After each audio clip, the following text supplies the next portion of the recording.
Close your eyes, take my hand, and walk with me. Are you the one that everybody calls when they're in distress? Yep. Mm-hmm. Do you struggle to say no to requests for help for yourself? Yep. Do people open up to you even when you just met them? Do you ask a lot of questions, engage with everybody else, but then you notice that people just don't show you the same interest in what you got going on? Do your relationships lack balance? You help people, they barely help you? You make all the effort, remembering birthdays, keeping in touch, sending well wishes, but do they do the same for you?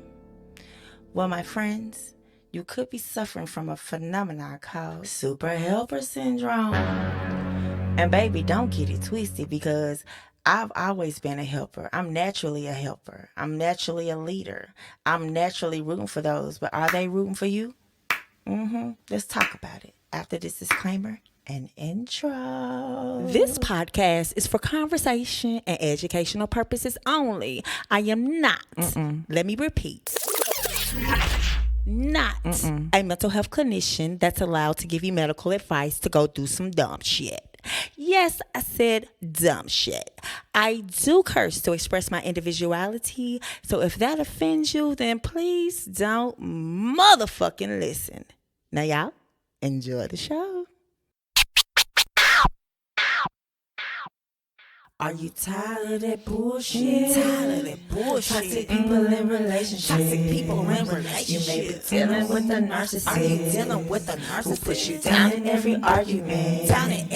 You might be fighting your depression. Trying to figure out the lesson. Damn, what's the lesson? Maybe you're looking for your soulmate. Where she at? Where he at? But the dating scene ain't looking great. Well, I'm two keys and I'm in town. What's up? I'm gonna help you lay them burdens down. So please enjoy this episode of the Sexy Nurse Chronicles. Y'all, welcome to the Sexy Nurse Chronicles Podcast. I am your host, Nurse Motherfucking Two Keys. How you doing? So y'all, today, y'all have a solo motherfucking episode, and we're talking about super helper syndrome, y'all. Yes, it's a real thing. I've been struggling with it. I'm glad I could put a name to it. So now I'm finna give y'all the name to it so we can, check it off the checklist. Now, if it don't apply, bitch, let it fly. Might not be the episode for you, but I got 23 more. So, you know what? While we're here, make sure that you like, share, and subscribe. So let's get into this vibe, y'all. Let's talk about super helper syndrome, y'all. It's crazy, right? Because you like being like Captain Save-A-Ho. Like what? Dun, dun, dun, dun. Captain Save-A-Ho. But it's like you're not helping yourself. So you're still being selfish. Because if you're being selfless to the point where you're still missing out on yourself. So that's selfish too. I know, right? Reverse psychology, but it's for real. You're being selfish trying to be selfless for some motherfuckers that ain't even giving you reciprocating what you need. But you got to be who again? Dun, dun, dun, dun. Super saver hoe. Okay? But it's okay because I struggle with it too. So let's get into some signs so we can be aware of what we got going on. Because if you don't know what you're going through, then how you going to go through it? You got to understand yourself, your feelings, what you're going through, what's not right, so we can make it right, because it's called self-help. I am the Sexy Nurse Chronicles, Nurse Two Keys, Mental Health Podcast. But baby, being sexy don't have to always do with your external.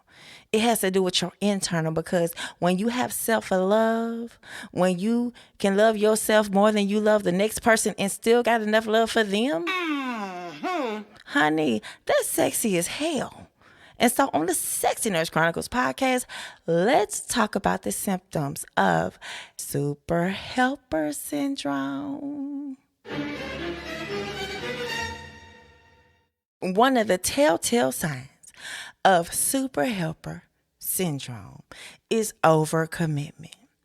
Individuals with super helper syndrome often find themselves overcommitted to helping others, often taking more responsibilities than they can handle.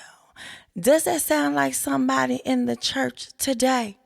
Does that sound like somebody I know, even though I'm actually talking about myself? Do you find yourself being the Captain Saberho of your job, or your family, or your friends? Are you volunteering for things for free, on top of working a job and doing things for your colleagues, or for your clients, or for your neighbors, or for your favors? But are they showing you the same favor? And it's just like with super helper syndrome, you're so used to giving. You're so used to helping. You actually get gratifications from helping. But then at the same time, you have a hard time saying yes to other people helping you. Yeah, like you're declining help that you know you really need. It's hard being vulnerable and saying, hey, I need help, because you make it look so good that you would think that other people think that you got, I guess it's ego. I don't know if it's pride, but baby, everybody's struggling. Everybody. And you think that, oh, well, this person is doing so good, or that person is doing, literally everybody. So, bitch, if you think that this doesn't apply to you, it does. You going through some shit too. So let's have a little grace with other people, but moreover, let's have more compassion and grace for ourselves. The fact that you could still get up and put one foot in front of the other, in spite of how you feel, those baby steps count up to be big steps, and before you know it, a bitch will be graduated, or get in that house, or whatever you desire. But we got to get out that ego, and we need help. We all do. Yeah. Our strengths, our talents, our gifts were all built off of the foundation of somebody else. Whether we like it or not, we didn't just poof come up with all these ideas and poof come into this world. Baby, we was built on a foundation of something else that's greater. That's greater. So y'all, another sign that you have super helper syndrome is your relationships lack balance. You help people, but they seldom help you. You make all the effort, remembering birthdays, keeping in touch, sending well wishes, really excited for a motherfucker that's barely clapping for you. Barely clapping. And you know those who are sincere. You know those people that keep on rooting for you. Watch them people that them claps slow down, because eventually, you're going to shoot off like a rocket ship, and you're going to have congratulations after next, and those claps are going to slow down. But the ones who are still clapping for you, they are your friends. Especially if you have super helper syndrome, you'll be gassing everybody up. You are excited for everybody. You don't have a jealous bone in your body, because you know what is for you is for you. So let's take what is for us, and let's start clapping for ourselves when the motherfucking claps slow down. Because they will. And let's start seeking relationships that give you reciprocation. Because a motherfucker will run you dry. They will run you dry. And I'm here to tell you no lie. We need reciprocation. We need balance in our relationships, in all relationships. And we need to examine the ones that don't, acknowledge them, be aware of them, but just know they can't shake you, they can't break you, because what is for you is for you. But yeah, they gonna come crawling back when you get on. What Mike Jones say? Back then they didn't want me. Now, they all on me. All of them. They coming back. Yeah. And somebody with super helper syndrome, they deny that they have their own needs, using excuses like, no, girl, I don't need that. Or no, I'm fine. I'm okay. I'm good. Men, I'm just going to let you know now. If you ask your woman if she's okay and she like, I'm okay, I'm fine, and she barely look at you, she be mad. But you know what? She's going to show you that she's okay. That she's fine, because people with super helper syndrome have been taught to give, which we're going to get to why we do that, because it's really a trauma response. You know what I'm saying? But you're okay. Your coping mechanism is to put that armor back on. That hard ass nigga. Good, man. Fuck that shit, man. YOLO, or whatever. I don't know if they say YOLO no more. Or, bitch, fuck that nigga, girl. I'm outside all summer 2024, hoe. Period. You know what I'm saying? Like, you're still, but you hurt, though. You're hurt. And it's okay to be hurt, because sometimes you do need to get outside and get out there in some sun. Okay, you need to get out there and do your thing, but don't suppress your feelings. Accept them, acknowledge them, then bitch go outside. And that's on what? Period! Okay, y'all better stop playing with me now. All right, y'all, got a few more.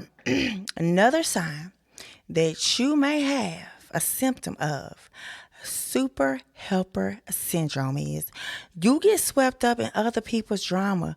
You constantly offering advice or trying to fix the situation, when in all actuality, you're in somebody else's lane when you should be in your lane. Perfect analogy. Tap in. So you know how you're in rush, you're in traffic, right? Kind of rush hour traffic. Your lane is going, slowing down. Lane is going, slowing down. Let's just say you know the roads now, so you know which lanes is going to go faster and which ones is going to go slower. Regardless, you're going up, you're slowing down. You're in a rush a little bit.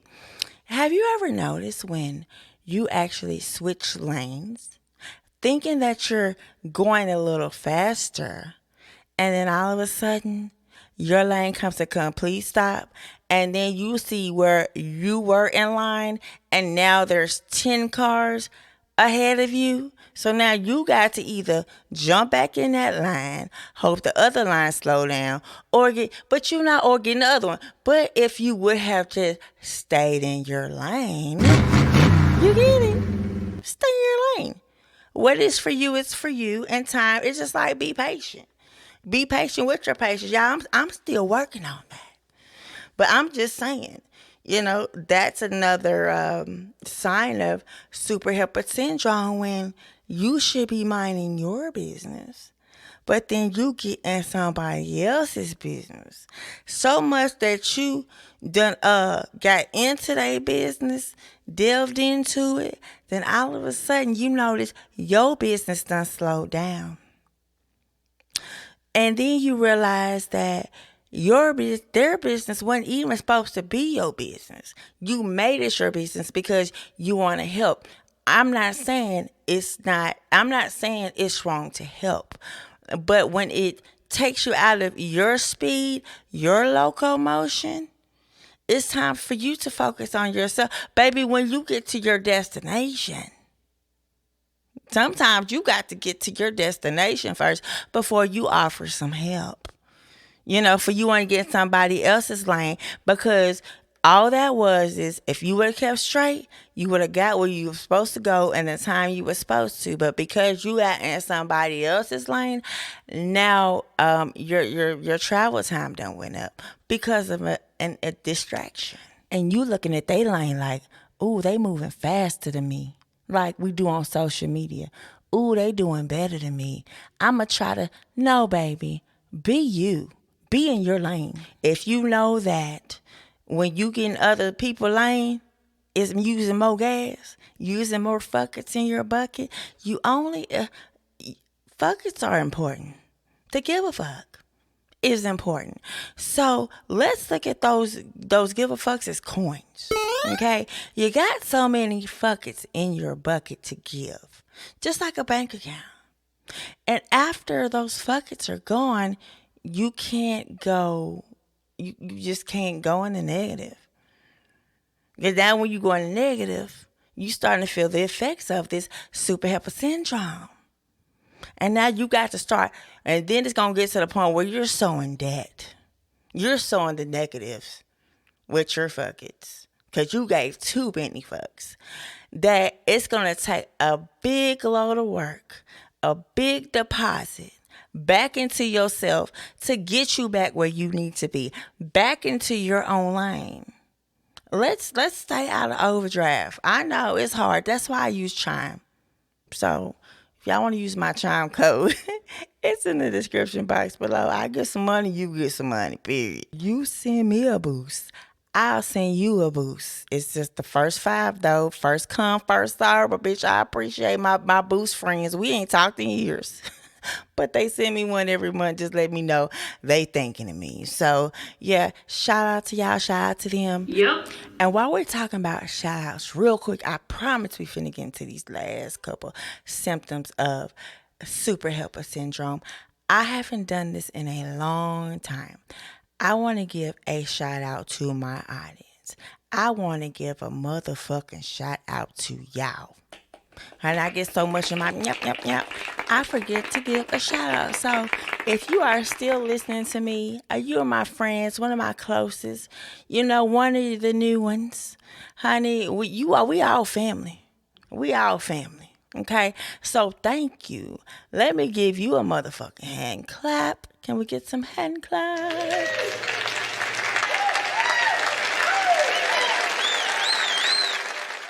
When I first started this podcast, I had 99% of my audience being the United States and 1 being India. Well, I haven't given a shout out to everybody who's tuning in because although I am on YouTube, I am a audio podcast, so you'll see my graphics. Y'all donate to a bitch, get a new camera. I still gotta learn how to use it, so it ain't really y'all, it's me. I'm gonna give you this ear candy, this eargasm. And so the people that who have the countries who have been checking in, like I said, 85% is the United States. But I want to give a shout out to the Republic of Moldova, Canada, Israel, Mexico, United Kingdom, Singapore, India, Norway, France, Germany, Ireland, Australia, Bangladesh, New Zealand, Italy, Greece, the Philippines, the Netherlands. I'm coming back to y'all. Amsterdam, I'm coming back. Nigeria, Colombia, Uganda, Egypt, Puerto Rico. I just hope you ain't got no Rico on you. Ukraine, Jamaica, Ghana, Cameroon, Russia, Pakistan, Saudi Arabia, Oman, and Denmark. I don't know where the fuck Oman is, but I'm finna find y'all. Hopefully, once I graduate, you guys, I graduate in 3 months. I mean, those the Lord Jesus. 3 weeks. I ain't ending that. I graduate in 3 weeks. Y'all saw this journey before, well, when I started. Yes, honey. Nurse Two Keys will be licensed to give you clinical advice to go. Don't go do no dumb shit. We'll work on that. We'll cross that bridge when we get there. But yes, y'all, hand claps to my audience. Hand claps to me. Hand claps to you if you have been checking in and you're still here. Baby, you are chosen one. This is for you. Honey, whoever didn't click on to this or didn't get on to this ain't for them.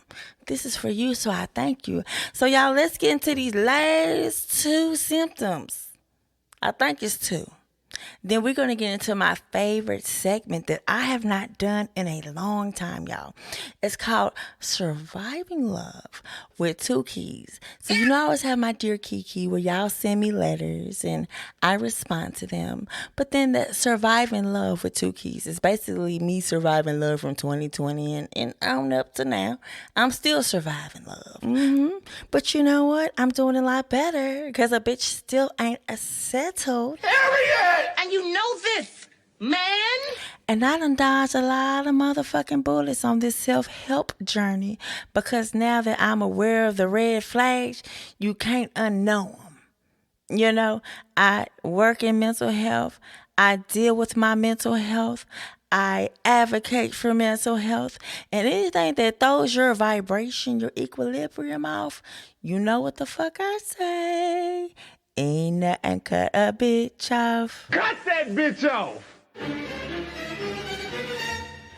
Another symptom of super helper syndrome is you feel guilty that you're unable to help. That guilt is guilt that stems from childhood, okay? Because 9 times out of 10, if you still listening this far, you've probably dealt with narcissistic or toxic parents that showed you to be selfless, that showed you to give. And they take.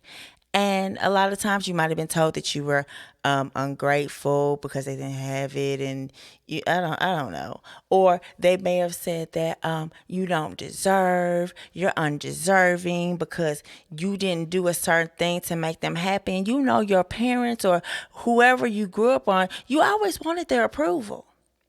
And you're always seeking that approval that you didn't get through them, through people in everyday life. So once you stop giving a fuck about their approval, like you can do that now. You cannot give a fuck about their approval, which will roll over to you not giving a motherfuck about the next person's approval. Because you're healing a childhood wound, then you can now grow. I'm telling you, it's healing in this. Y'all better stop playing with me.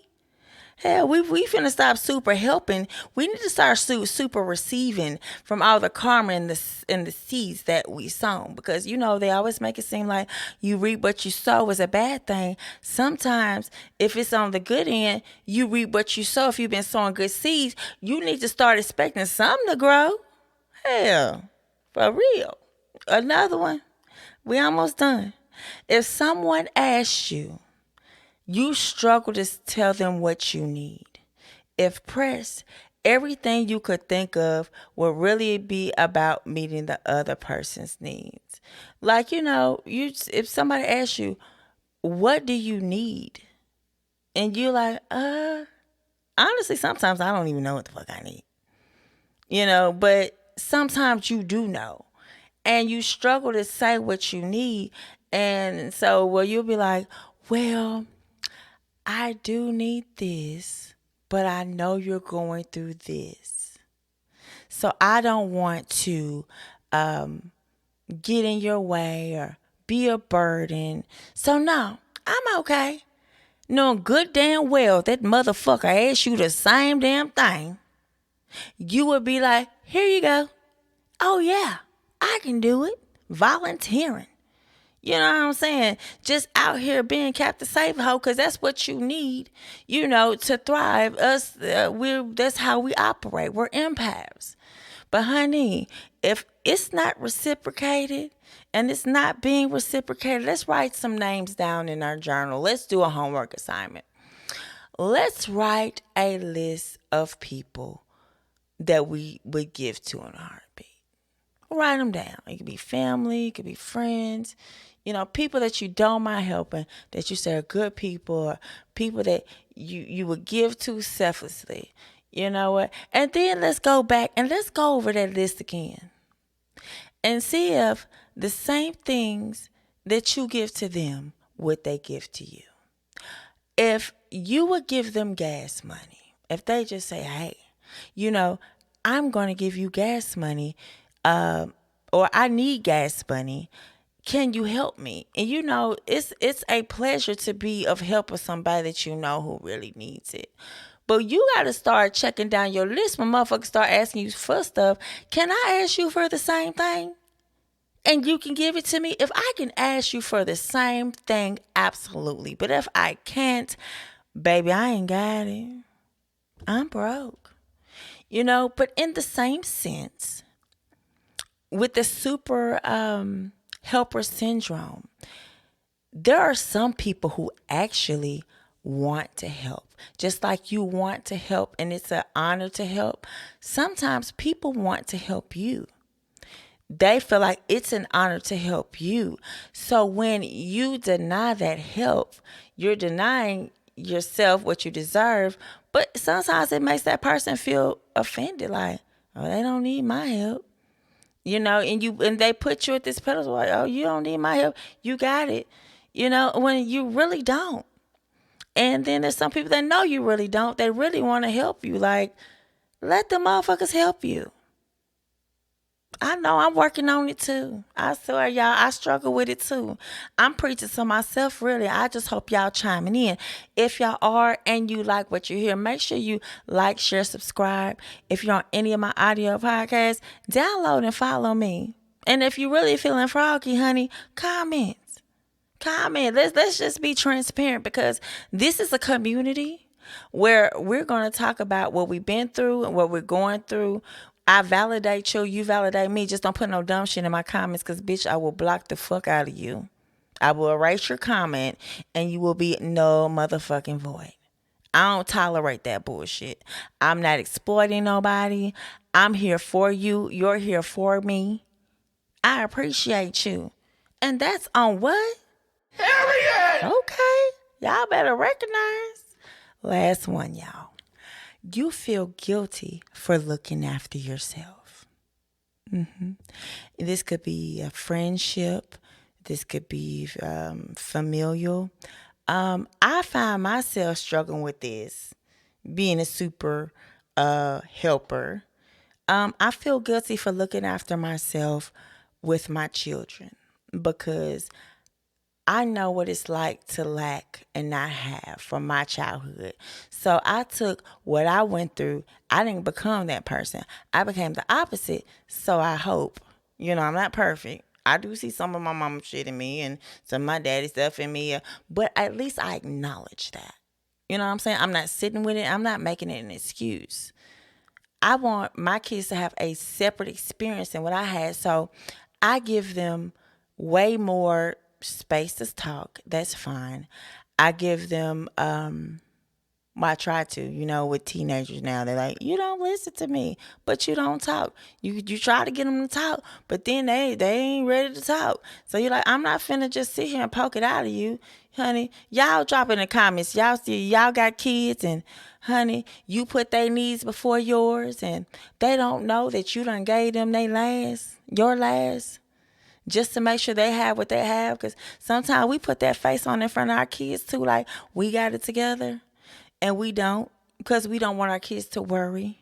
You know, I'm pretty transparent with my kids because I'm 100% financially responsible for them, and I have been for the last few years, on top of, you know, everything else that a mom does. And so I feel guilty when I do something for me and I think the kids need something more. But the thing is, these motherfuckers always gonna need shit. Sometimes you gotta say, fuck that. I work too hard for what I got.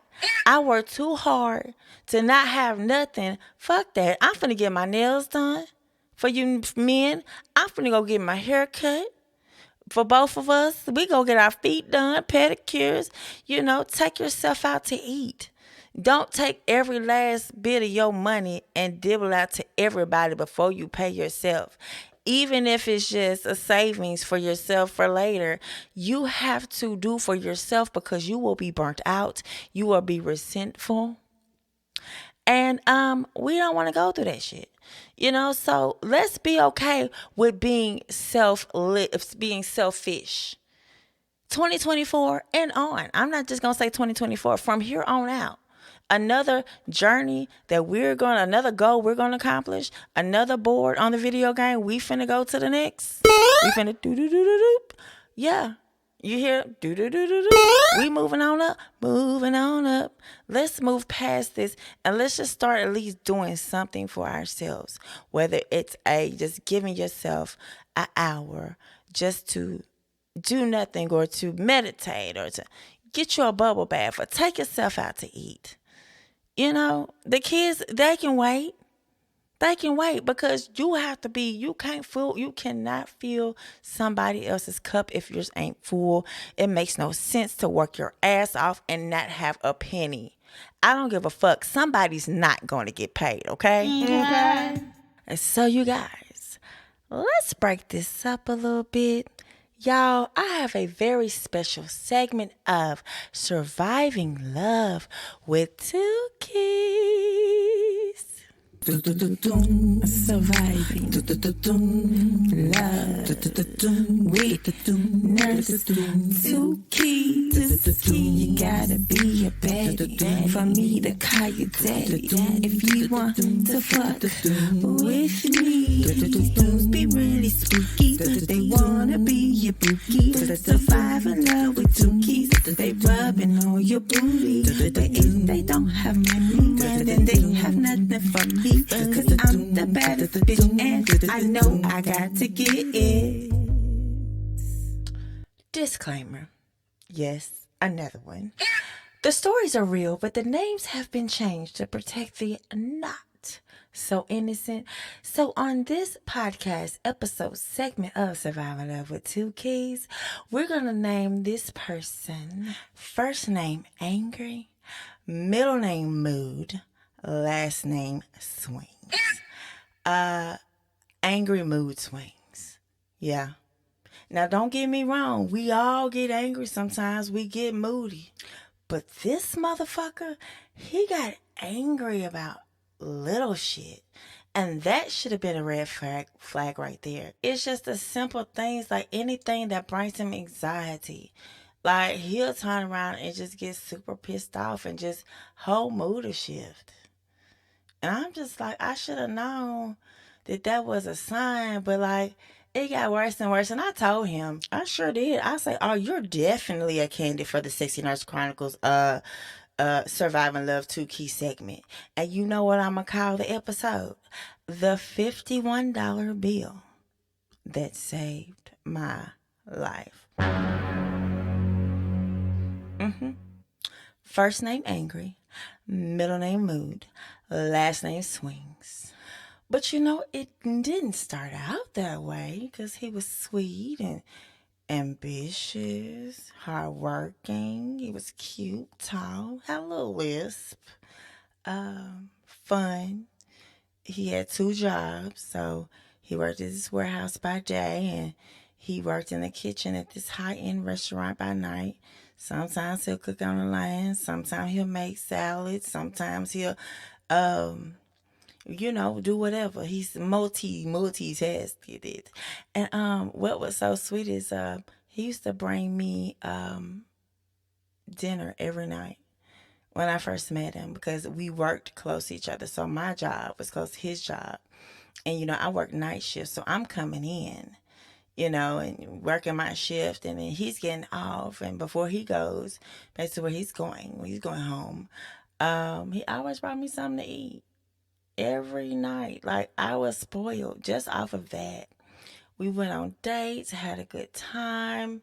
I was just spoiled and, like I said, ambitious. And he grew on me, But here's the downside. And there's a lesson to every story. There's a few lessons in this one.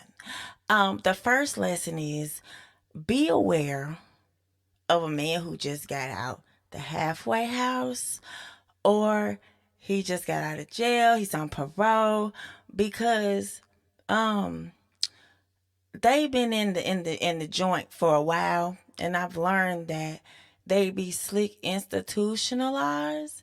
And I mean, it's not their fault, that they became a product of their environment, but they're coming back into the general public, and they're to function just like us when they've been locked up a long time. So, ladies, if you are dealing with a man in a halfway house, wait till he get out and really see what he gonna do. Cause a lot of times these niggas be really looking for somewhere to live.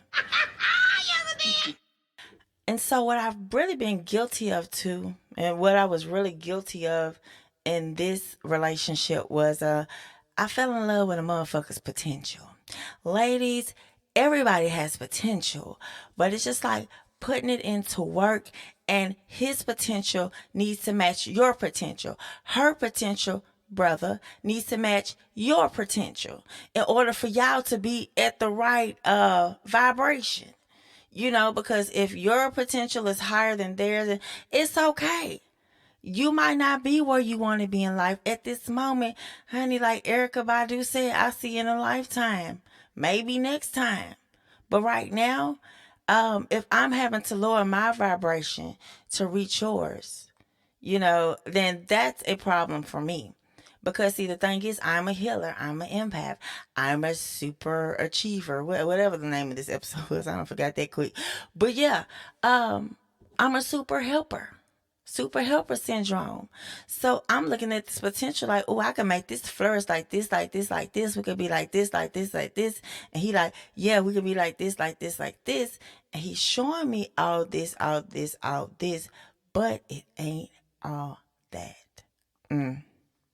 Yeah, it wasn't all that. And so the very first time that we actually got into an argument or our first disagreement, it was a while. Because believe me, after a few weeks and I still like you, you're in good standing.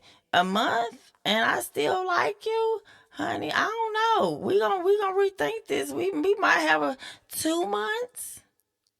Are you boo thing? It's only because I have a very short tolerance for bullshit. So if you stick around that long, then I must really like you. But the waiting period is getting longer and longer and longer. Because I just gotta make sure, bitch, I ain't got time. You know what I'm saying, to deal with you, and now you gone and now you here, and we really had some good times. But I knew that it was the first red flag was the first really semi argument, because we had been talking and coming over, and you know how they do with a little phone thing when you're in the halfway house, and we're chilling right now, you're not moving in, and so he kind of came at me like one day, because I asked, because I never asked. I would hope that he wouldn't assume just because you use my phone on my address that you just moving in. And so first argument was, no, we're not gonna do this. I'm not gonna wait that long, and da da da. I'm like, no, nigga, you ain't finna rush me. I got motherfucking kids. You're not rushing me to do anything, because this is our house. This is where I pay my bills. And I pay a lot of motherfucking money for my bills. And yes, I do want the help, but now, nigga, you gonna have to give me time. And if you can't do that, then you got to skedaddle. So eventually he calmed down, was like, I'm sorry, I'm gonna go look for my own place. Start acting like he looking for his own place. Wow, because eventually he has to get out of this transitional house into his own housing. And so second red flag was I don't know, just randomly out the blue, I decided to, because I knew he had already been locked up. He told me, about his past and stuff. But I just was just wondering. And put his name in the search, and his first name, but his whole criminal record came up on the first try. That should have been another red flag. But, there was one certain charge that caught my eye, and I was like, hey, what happened, like, with this? And it was a domestic violence charge and like a theft charge from like 15 years ago. And I'm just like, theft and domestic violence on the same day? What happened?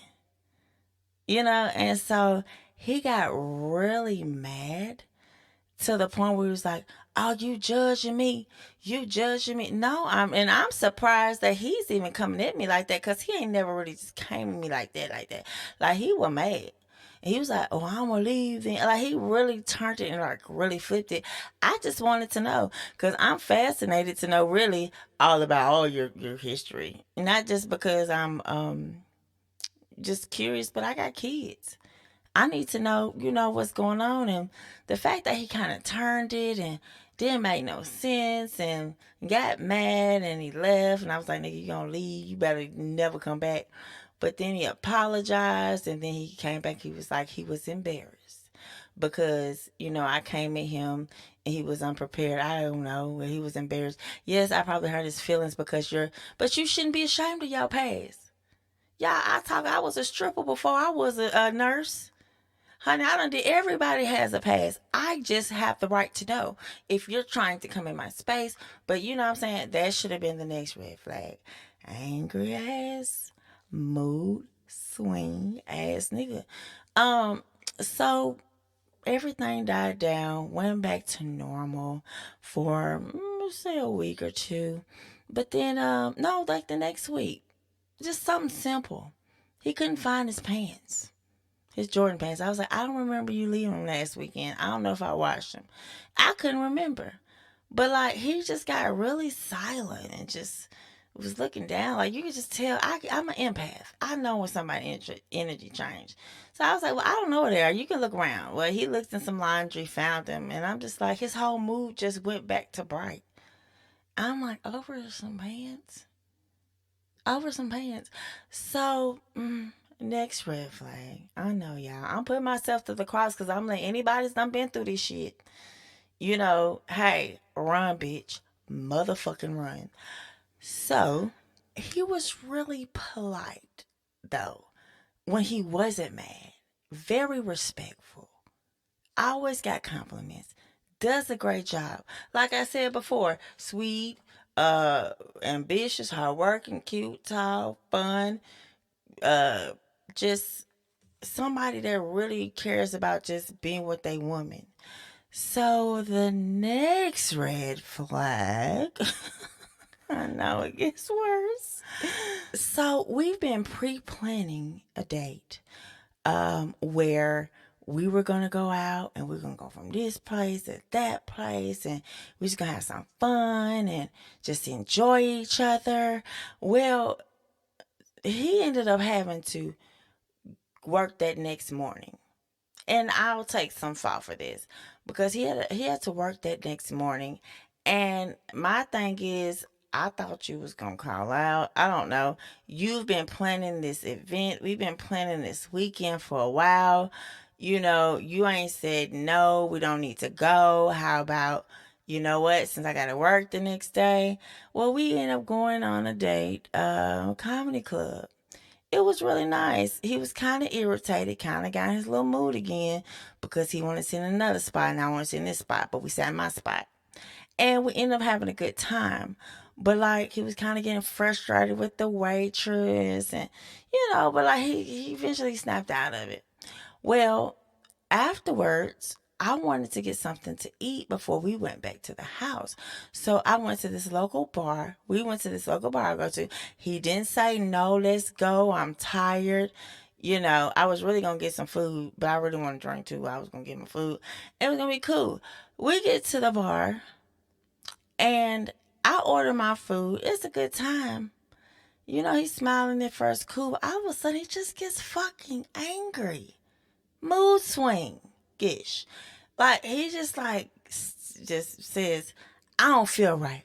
I ain't supposed to be here. I gotta be at work in the morning. I'm just in the wrong place." Some of that, some after that nature. It was like, "Man, this ain't cool." Da da da. And he just storms off. Now I drove, but he still just leaves the bar. Out the fucking boo. He just leaves. And he goes out. I'm thinking he's gone. I don't know, but I really didn't realize I had my keys. But I was like, I'm not finna make this whole bar seem like we just had an argument. I'm finna look cute. I ordered another drink while I'm waiting on my food because it still ain't ready. At the end of the day, I'm still waiting on my food. I've already paid or about to pay, but yeah, it's already ordered. Like, I can't make this food move no faster. And if you didn't want to go, you should have said something. But no, he left.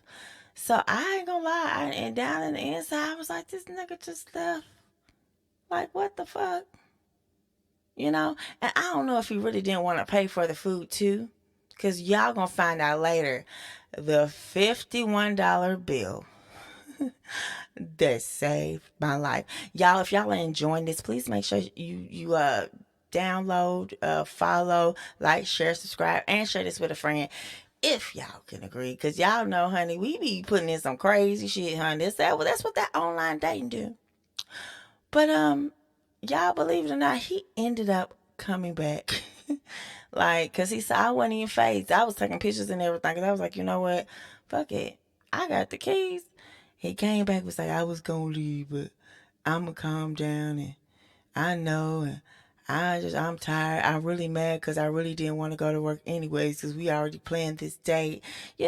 Apologize. It's like, I'm just, I'm tired. I was like, okay, well, I'm gonna get the food. I said, but just best believe anytime you got to work the next day, we will not be going anywhere because I'm not trying to deal with this little temper tantrum. What the fuck it is. Do you feel me? Okay. Y'all. But then he gets sweet again. And, I'm just like, I don't want to be dating just to, just cut somebody off, that, especially if they trying. But y'all, these are red motherfucking flags on the play. Period. These are. So, it was cool because he's actually a tattoo artist. So I did get some tattoos out of it. It was cool. But I would say, y'all, let's get to it. The $51 bill that saved my life, y'all. So we've been dating a while and been going through, like his birthday's coming up, and I'm planning the trip and he's planning things, and then I should have known too when we was going places here and there, fast food. Cause we ended up going to one place and the liquor store and here and there. He's spending, money. I'm taking him to be the man that he is. They're just like small bills, but like after a couple things, he was like, man, I gotta pay my car note. I gotta pay. Like, he was kind of getting irritated paying. I'm just like, baby, you gotta pay your car note, honey. I gotta pay a whole rent, 1,600, car note five something.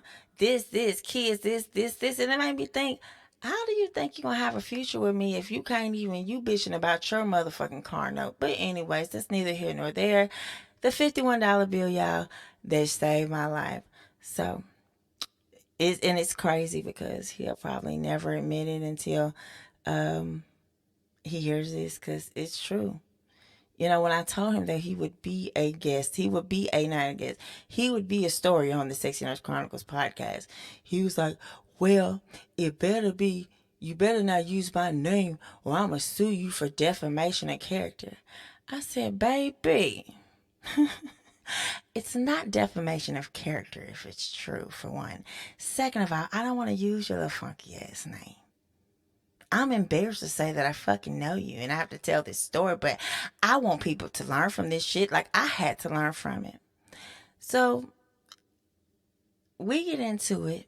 Another little thing. Something that he didn't know. Like, I was at work and he's supposed to be at my house.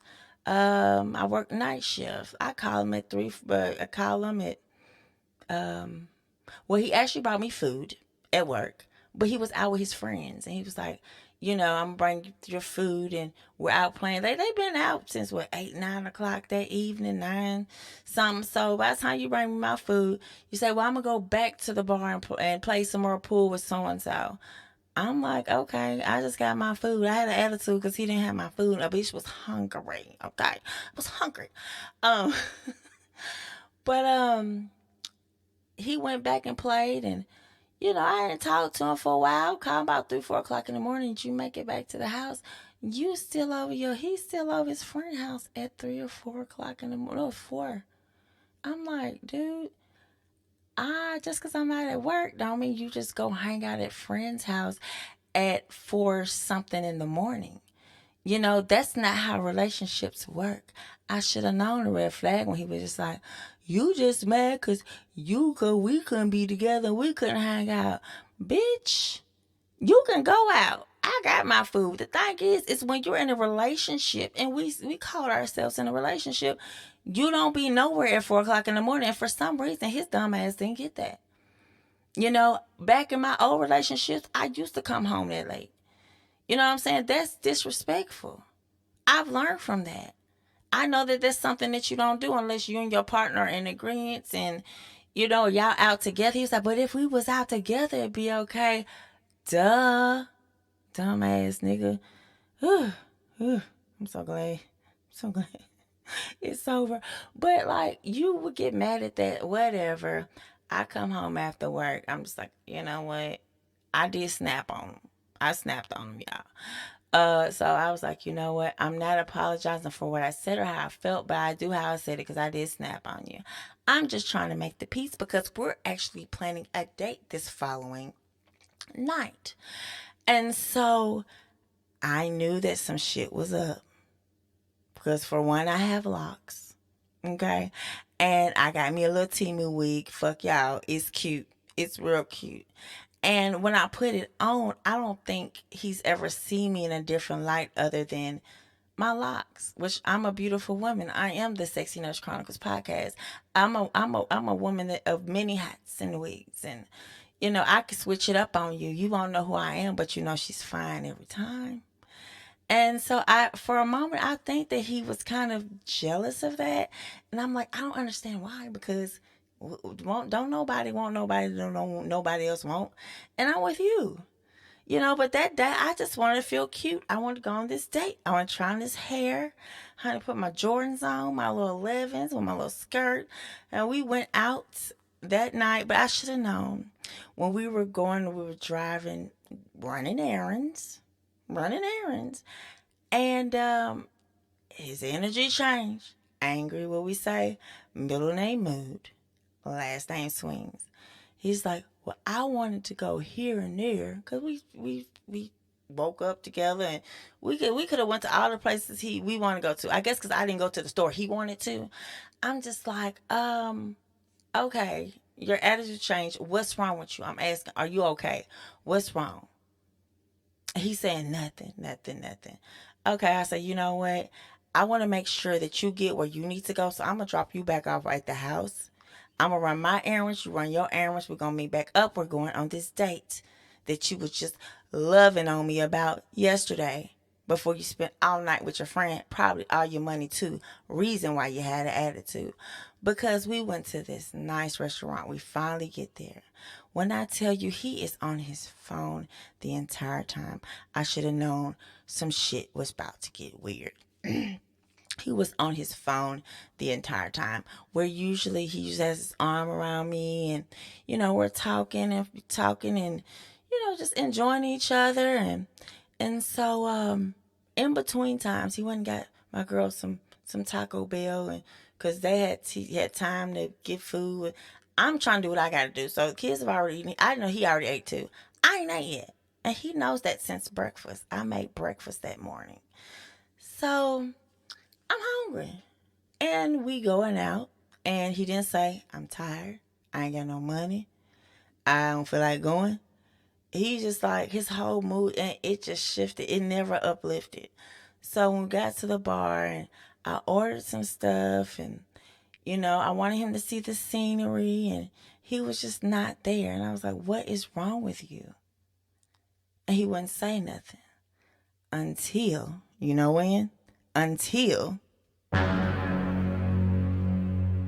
$51 bill came. He looked at it because I was like, you know what? A friend of mine called. I stepped away, took the call, came back. I was like, I know you tired. I'm like, if you got to work tomorrow. And he had to work the next day. So I'm like, let's go ahead and let's put my stuff in a doggy bag. I'm going to drink my drink. I knew he probably didn't. I knew something was wrong when he got a bottled beer because he don't even drink bottled beer. So maybe he didn't have the money. But he should have said something. Like, seriously. Or you shouldn't have spent all your money last night and all your time, and then you want to give me the scraps of you. before I don't see you for a whole nother week. Boy, anyways, so it comes to pay the bill. He's looking like, damn, you ain't even eat all your food. You making dumbass decisions. You making dumb decisions. You ain't eat your food. You ain't even eat that $51. No, I ain't got it. I ain't got it. I'm just like looking at him like, but he's saying it low enough. I'm thinking to where not a lot of people could hear us. So I'm sitting here really, I'm in shock that we are bitching about. He is bitching about a $51 bill when you planned this date. We planned this date over a week ago. You just told me yesterday morning that you were excited to be here. I'm here. I didn't eat my food. Who the fuck am I? A fucking kid? Oh, he acted a plum ass. Eventually, he did end up picking up the bill. When I tell you, he got to the car quicker than I did. And we argued the inside. I told him, I knew at the bar, I told him, when we get home, we're done. When we get home, we are done. Because my thing is, I pay a lot of money in the bills in my house. You know what I'm saying? And if you gon' bitch about a $51 bill, you're not the man for me. And then he was saying stuff like, well, yeah, I just got out. I ain't got it. You know what I'm saying? Like, he's just really, I guess I chipped into his car note money. When I tell you, I've never felt so down low, degraded. And so I told him, you're leaving. When we get to the house, and then he would argue, and he's not even rational right now. He's so upset. And so I try to turn the music up on him. He'll turn the music down. I'm like, don't touch, I swear his hand, don't touch mine. So we over here patting hands. Them patting hands could have turned into throwing them hands. I said, you know what? Once you get home, just get your shit and go. He said, I'm not going anywhere. I said, the fuck you are. So y'all know who I called. You getting the fuck up out of here. I left my ex-husband over some shit like this. I'm not finna turn around and repeat this cycle, and you're not the man for me. You're very disrespectful, and because, I did call the police and I did have assistance getting him out, oh, he tore up my house on the way. Spilt water everywhere, threw shit everywhere. That was so, I was not, this is the same chef, cute, honey, give a motherfucking relationship time before you truly commit, because a motherfucker's gonna show their true colors. And he had the nerve to still keep on, messaging me saying, but didn't we have good times? Didn't we have good times? I mean, you don't think something like you don't think something like didn't we enjoy ourselves? Wasn't I good to you? You got your vices too. You do this, you do that. My brother said this about you anyways. My so-and-so said this about you anyways. You do this, you do that. Like I'm a great pick. You know what I'm saying? Like, you talking about, I can get quality women. Baby, but you're not the quality man for those women right now. Slow your brakes. Get yourself together. Get your attitude together, because I swear to God, you'll never come up in this bitch again. And so the lesson of the story is, give a motherfucker time. And also check that background, because I got something else to say.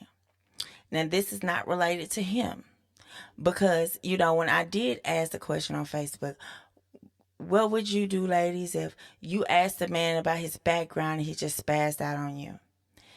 Try to flip it on you. Then they say, oh, most of the women said, hey, well, he's not for you. He's hiding some. A man should be able to tell. And then some dudes was like, you shouldn't have went behind his back. You shouldn't have said anything. Or you should have came to him first. You should have, fuck that shit. And I'm going to tell you why. Because I was just in a restaurant, I would say right after him sometime. And I'm just getting my food, and I'm loading my plate up, and here come this nigga out the blue. I didn't even see him come in, of the restaurant. He was like, hey, do I know you? And I'm looking like, he do got a familiar face. So he's trying to talk to me, and he goes take his plate and sits down. And I'm getting mine to go. But of course, I'm like, he's cute. And walk over here and see what he had to say, or do I know him? But then when I got to his table, I was like, where you from? He's like, oh, I'm from South Carolina. I said, nigga, you do not know me. Because I'm from Nashville. Nigga, you do not know me. He started laughing, He was asking me questions like, we just exchanged numbers or whatever. And so he called me that night. I didn't answer. He called me that day. That morning, I answered. And so I'm like, okay, you really been trying to get at me. Let's talk. How are you? What's your name? Got his name. Ladies, get his name. Fellas, get her name. First and last. If a motherfucker can't tell you first and last, they got something to hide. What's your zodiac? When's your birthday? Told me his birthday. Remember this birthday. Not thinking that I would have to actually need it later. But he just got to talking about how he got from South Carolina to Nashville. He was dating somebody, and he said he didn't know if the bitch was pregnant. He said she was pregnant, and she tried to. He said, "Well, I'm here in Gallatin because I got in some trouble." I was like, "Okay, what kind of trouble you getting into? Let's talk about it." Everybody got a past. Like I said, he was like, "Well, the woman that I was dating came and got me from South Carolina, but he skipped the whole part to tell me why she was trying to drop him at the Mission, the homeless place in Nashville." Um, and so he said something about domestic. He was like, well, they said it was domestic violence, and and he tried to kind of skip over. I said, oh, hold on, wait a minute. I was like, so why would they say it's domestic violence if nothing domestically happened? Unless you physically put your hands on somebody. He was like, well, it didn't happen that way, like what you saying. I was like, okay. Well, then I'm like, you got kids? He's like, yeah, I got some. Should have been another red flag. It was a red flag then. I got some. He was like, but basically, all the mamas is with their second baby daddy or their husband, and you're just the first dad. So, okay, that should have told me something too. But he was talking in fucking riddles. And then this nigga had the audacity to say that him and the girl, whoever came and got him, they couldn't get along, and what I'm saying, you got to respect your elderly. Now I'm 37, this man is 43. I said, who is elder? Who's the elderly? Because you got to be 65 to be elderly. And this fool was like, well, it's not about like being 65. We don't look at it like that. How is she? If she ended up being a few years younger than him. I was like, hold on, wait a minute. So respect your elderly and this. Like, I'm sorry. He said, and he asked me, he said, now what you say? He out of the conversation, he said, what you say you going to school for? I said, a psychiatric mental health nurse practitioner. And I smell bullshit from my lawyer. I'm sorry, I'm confused. My head's hurting. So he begins to pick up his voice and was like, well, you ain't got to be yelling at me. It's something. He yelled at me. I said, oh, well, sir, this call is done. Goodbye. We're done. That's it. Because you got one time to holler at me, motherfucker. You already ain't making no sense. So later on that night, I talked to my godmom, and we bring him up, and we bring up the issue or the situation of looking people up in their criminal history. So I ended up telling her about this because once I blocked him, I didn't think nothing of him from the rest of the day. We looked that motherfucker up. We found him. For one, he was not from South Carolina. He lived in North Carolina. For two, it wasn't just one domestic violence case. It was a series of assault charges, attempted assault charges, and a motherfucking attempted rape. So then I found him on the sexual registry, and his classification said violent. Y'all know I watch a lot of motherfucking true crime, bitch. You not finna kill me today. Thank you, Lord, for the discernment to block that motherfucker as soon as y'all got to pick up the red flags, man. Especially if you have kids. I don't care if a motherfucker getting his feelings or not about doing a background check. Best believe they doing one on you. Yep. So no, I need that background check, baby. If you got kids, background check that motherfucker from day one. While you're talking, get that information. Now it'd be great if they offer it. It'd be great if they don't have a record. Everybody has a pass. You know what I'm saying? But like I said, you got to look out for yourself. So I'm going to end this episode here. Thank you for tuning in. I love this segment of Surviving Love with Two Keys. If y'all can relate, drop that shit in the comments, baby, because, honey, we need to spread the awareness. And this just not go for men. It goes for women, too. Babies, bros, men, my black men, all my men. Do a background check on these women, too. I love when you background check me, baby. You can Google me. You gonna find me on all of your platforms. And so before I let y'all go, just to let y'all know, by the time I talk to y'all, I will have graduated as a psychiatric nurse practitioner. Started as a CNA, LPN, BSN, now MSN. And I did this with y'all. I did this by myself. I did this with hard work.